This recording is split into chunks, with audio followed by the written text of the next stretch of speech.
or past positions?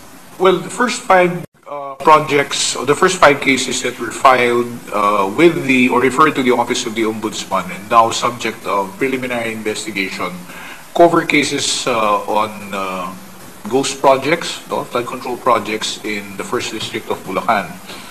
Okay, so these are five cases, and this covers about quite a number of respondents. No, the more prominent of them you would already know would be Henry Alcantara, Bryce Hernandez, Dumasig, JP Mendoza, and several other personalities. Kasi we're still focusing, I think the five cases are focusing on the participation of the District Engineering Office of Bulacan 1.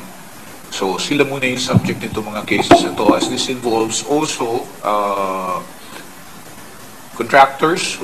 contractor who actually lent their license for purposes of being able to get that flood control project. Wala sir, lawmakers or former lawmakers? No, none.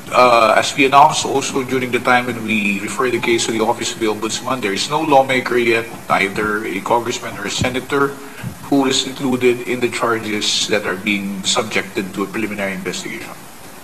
Sir, yung interim report ng ICI kanina submitted to the Ombudsman, ano na bang procedure doon? Does it end with the Ombudsman or will the Ombudsman send it back to you? Kasi doon included yung si Mr. Villanueva at si Mr. Estrada ata. Well, I suppose the procedure as far as the Office of the Ombudsman is concerned is for them to make an evaluation of the cases. Remember that these cases that we have now, which are the subject of a preliminary investigation, involve officials of the DPWH who have salary grades below 27. So this is within the purview or within the jurisdiction of the Department of Justice. Now, as far as the referral, no, we have not received a copy of the referral of the ICI to the Office of the Ombudsman, but if it does involve lawmakers, whether they're congressmen or senators, then this would involve personalities who have salary grades above 27. So the Ombudsman would be the appropriate office to make the evaluation, to study whether or not there is enough evidence. As to who will conduct the preliminary investigation, that's really the call of the Office of the Ombudsman. But they have jurisdiction to do so. But they also have that authority to deputize the Department of Justice if they do so, or if they wish. Sir, yung Diskaya couple, dito po ba sa DOJ, nag-withdraw na sila ng application for WPB? And in case mag-withdraw, babawiin po ba yung protection na binigay sa kanila? The Diskaya couple has not made any categorical statement, the same way that they did with the ICI, that they will no longer be cooperating. Here in the Department of Justice, there were discussions earlier with the Diskaya couple, but as far as we are concerned, we are not dependent on what the Diskayas have to say or have to offer. We can proceed with whatever investigation we believe we can go on with, and we will just await if they do decide to come back and come up with a statement that they will be having the department evaluate for purposes of determining whether they qualify as state businesses or not. Pero ongoing yung application nila dito sa DOJ? Well, sabi ko nga, wala pang categorical na pag-uurong tulad ng ginawa nila sa ICI. So, open pa naman din, no, ang department. Hindi nga lang kami hindi maaaring gumalaw dahil sa hindi sila nagpupunta rito. Pagpapatuloy pa rin namin yung aming mga ginagawang investigasyon, yung ginagawang investigasyon ng NBI, para lang nang sa ganon, tawag nito, hindi tayo nakasalalay lamang sa testimonya or so kung ano man yung salaysay na ibibigay nitong mag-asawa na to. Sir, para sa Diskayas, yung whatever testimony, kung meron man given, pwede pa bang gamitin against them or include against, considering kung saan atas ng It would be premature to make any statement to that effect right now. Kasi we have to be able to see what is in the statement before we can make any categorical declaration that it could be used or not. So, ang proseso kasi niyan is kung merong salaysay na ibibigay, ito po ipapakita at titingnan ng ating mga prosecutors na assigned sa kaso, i-evaluate nila, titingnan kung ito ay maaaring magamit or merong relevance sa kung ano pa mang kaso na nakasampa na sa ngayon. Discayas na bibigyan ng Zambito? If kasama na sila sa charge, no, hindi po sila kasama dito. Dito po sa 5 kaso na to, I believe the ones who are the contractor involved is SIPS.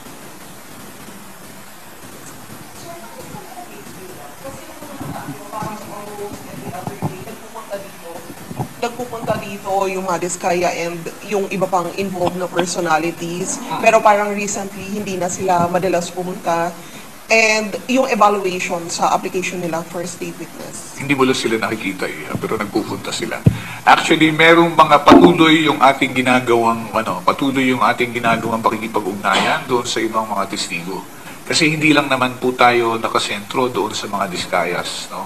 The Diskayas were last here, if I'm not mistaken, about 3 weeks ago. No? But as far as other witnesses, they continue to be having discussions with our prosecutors. Their statements are being evaluated to determine whether it can be of use in any of the cases that will be filed. Pero wala pa namang incident, sir, na pinatawag sila tapos hindi sila nagpunta. Sa amin kasi, alam mo, pagka nag-a-apply ka ng Witness Protection Program, it's voluntary. So it means to say it's on their own volition that they come here for purposes of telling us what it is that they know so that we can evaluate the same. It is not for the department to call for them na parang hahabulin natin sila, no? Kasi kung hindi sila tutugon doon sa ating pagtawag sa kanila, di alam na natin ayaw makipag-cooperate. Sa atin, we leave the option of them cooperating with the department to do, that's the decision that they have to make. Sir, last na lang sa akin, yung request ng DOJ na makuha yung custody ng mga protected witness natin, may update na or sagot yung Senate? Well, that was something in the pipeline that was raised before to make it easier for witnesses who are supposed to be under detention in the Senate to have access to records or documents that they may have. I am just not quite certain yet if that request has been formally made with the Senate Sergeant at Arms, to have custody transferred to the Witness Protection Program or to the Department of Justice. Sir, sabi po ng Ombudsman, parang hostile witnesses na daw itong Diskayas. Ano po bang nakikita dito ng DOJ? Parang sabi ni Assistant Ombudsman Clavano, wala naman daw talagang affidavit.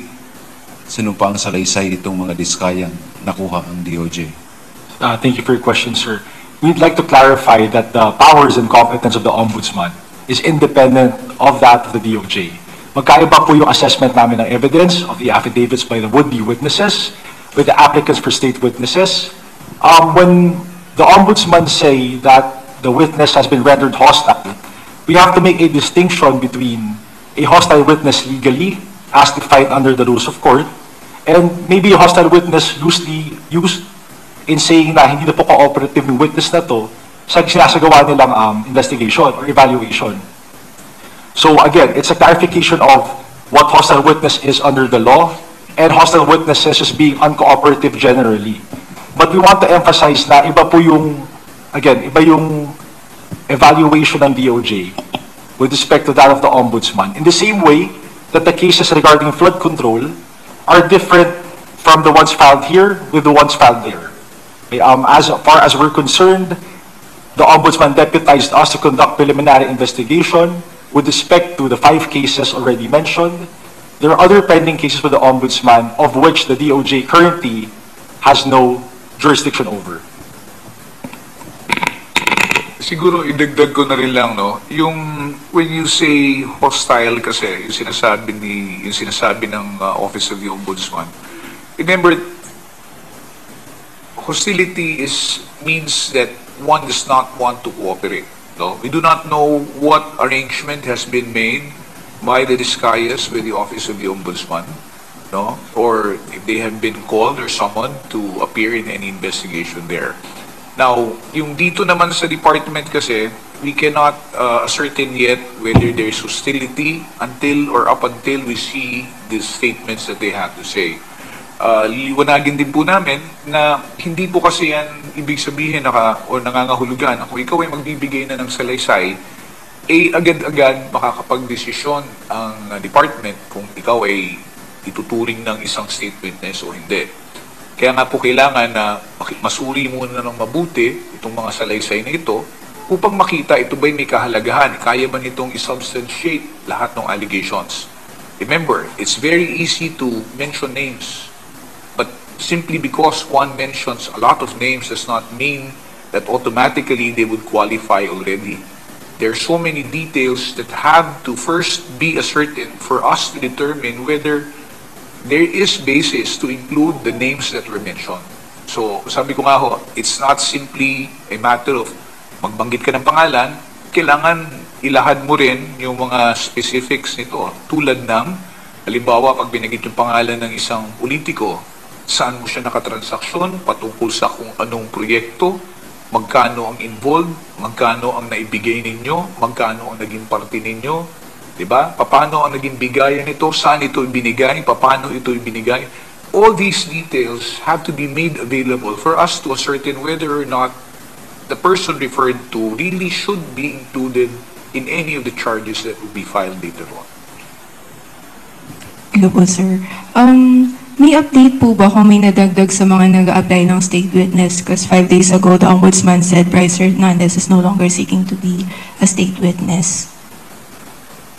May nadagdag po ba or nabawas dun sa alam po natin na nag-a-apply ng state witness? Well, merong mga nadagdag, kinoconsider namin yan, tinitingnan namin kung saan sila maaring mag-state witness. Kasi ang posisyon nga ng department is hindi po tayo pwedeng magbigay ng tinatawag nating blanket immunity. Na isang salaysay patungkol sa immunity or admission into the program for all the cases that will be filed.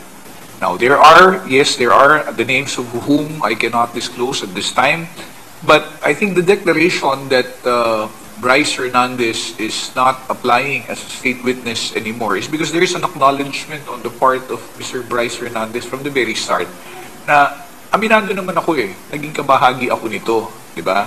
So, the fact that he is no longer applying does not make him not qualified to be an ordinary or regular witness. No? Kasi bahagi pa rin naman siya ng mga kaganapan na patungkol sa kanyang sinasalaysay. And then in relation po sa mga witnesses, nasa pina na po ba natin si Orly Gutesa? Nahanap na po ba siya? Hindi po natin sinusubpina si Orly Gutesa for purposes of evaluation kung sasama siya or pwede siyang ituring state witness. Sabi ko nga kanina, ang pagiging state witness is an application which is voluntarily made by any person who believes that they have something to disclose pertaining to a particular crime that has been committed. Now, Mr. Orly Gutesa, I believe, testified before the Senate Blue Ribbon Committee, and if he so wishes to be covered, whether to ask for protection or to apply as a state witness, he's welcome to do so. But it is something that will have to be done by him voluntarily. And then, sorry sir, last na po. Yesterday, naglabas po ng court decision yung Manila RTC. Will the DOJ investigate him and file cases of falsification as instructed po by the Manila judge? As soon as we get hold of a copy of the decision or the order of the court, we will act accordingly. We have not seen it. I heard in the news that the court had declared that the document or the notarization was falsified. But as to what the instructions of the court are specifically for the department to do, we have not received it yet. So we'll take a look. Up until then, we will withhold any comment on that. Tingnan muna namin po kung ano yung laman ng decision. Again, we have to look dito po sa independence of each body working. So when a court says one thing, let's say with respect to this order, they cannot instruct us to do something immediately because the prosecution under the DOJ is independent of the courts. Although, syempre, we're all part of the same criminal justice system. Okay, so with respect to the prosecution, complaints will necessarily have to be filed first with the prosecution as the general rule before the prosecution conducts investigation, and then afterwards, if we find that sufficient proof exists, meeting the quantum of evidence under the law, then we file it with the courts. Okay, so we just want to make the distinction between the powers and competence of the courts with that of the prosecution in relation to the criminal justice system. Sir, sorry, i-follow up ko lang ng konti. Pero malinaw na po na hindi na natin magagamit yung naging salaysay ni Orly Gutesa doon po sa Senate. Kasi nung nakaraan is hawak siya ni dating SOJ Remulla. So sa ngayon, hindi na po natin siya gagamitin for part of the investigation. Tulad ng sinabi ko kanina, hindi pa namin alam kung ano yung nilalaman ng order ng husgado. No? So ayokong pangunahan na magbigay ng komento kung magagamit natin o hindi. No? Ang punto kasi dyan is, sa pagkakaunawa ko, ang pinawalang bisa or ang sinasabi ng husgado, hindi po ito ninotaryuhan ng taong nakapirma doon who appears to be the notary public. The question is, ano ang epekto doon sa salaysay ni Gutesa? Does it mean that just because it is not notarized by that lawyer whose name appears there, these are all lies? No? Ibig sabihin po noon, hindi lang pwedeng gamitin yon sa kahit na anong yung sabihin natin. It cannot be binding as far as third parties are concerned. But as far as Gutesa is concerned, no, kung yung sinasabi niya, ito yung salaysay ko, hindi naman magbabago yan kung saan nagnotaryohan o hindi. Di ba? Because the truthfulness or veracity is different from the fact that it is binding as far as he is concerned and so far as third persons are concerned.